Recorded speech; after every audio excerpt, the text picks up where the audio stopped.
feel it.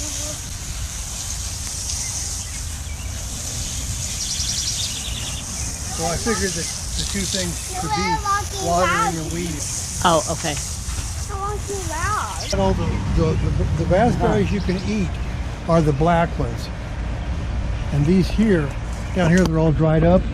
They're ones I didn't pick in time. So these here are almost ripe. When it pulls off like that, when they're ripe, they pull off really slide back and forth. Maybe you can't see it because of the sun too. Yeah, they're not ripe yet though. Oh, here's one. But he's got some in the fridge in the house. Well, these ones could be mine. Only the black ones are ready. Hard to get off anyway. When they're not ready, they don't come off.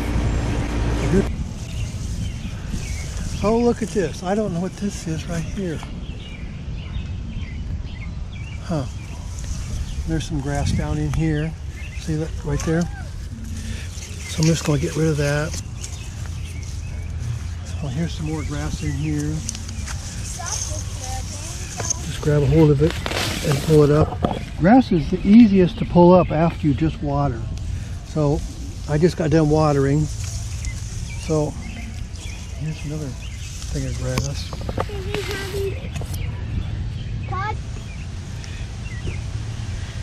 Well, one of the things to do today in your garden is to deadhead the flowers, which means to cut off the blooms. Like here's one right here where there was a rose there. So just cut it off. And there's one. Just cut it off. And so just cut off the places where there was a bloom. Some of the flowers I don't deadhead because I want them to drop seeds. Like in the case of these poppies, I like them to drop seeds. And so I just leave these on here. These were the flowers. I just leave those there because I want more seeds to grow. Or cut off the old blooms. I don't think any of these lilies are done blooming, but you want to cut those off because if they do drop seeds, they won't grow into new plants. So the plant is just wasting its energy growing new seeds. Like right here, this is a peony. He's here, I keep forgetting. And here is a lily that's done blooming. Now if you leave this for a while, the seeds grow right in there. Grandma. So you need to just cut that off like that. Mulch around your plants on a hot day like this is very important. This is some Columbine I just planted here, and I don't see much mulch around it.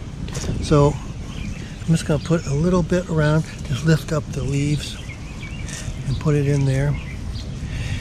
And should go get some more. And then down here,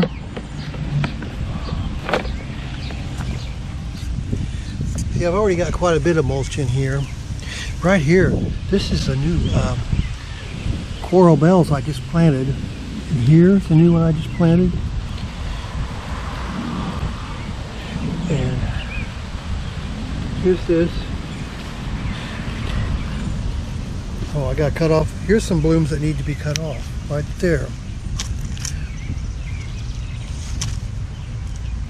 And there. And there. This is Brunnera macrophilia.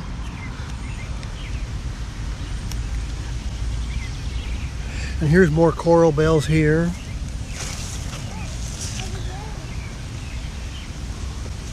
Putting mulch on your plants on a hot day conserves the moisture below ground level. This mulch I'm using is got a lot of perlite in it, and perlite is good for conserving moisture. And I think with coral bells they need a lot of moisture. I'm looking for more.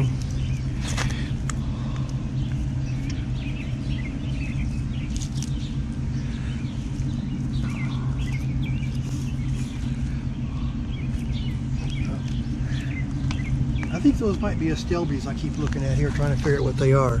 Might be astilbes.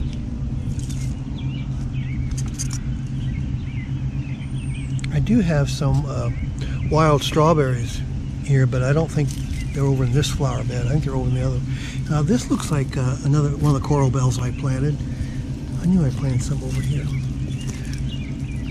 They just, when you plant these bare root plants, they just start out very, very small. Okay.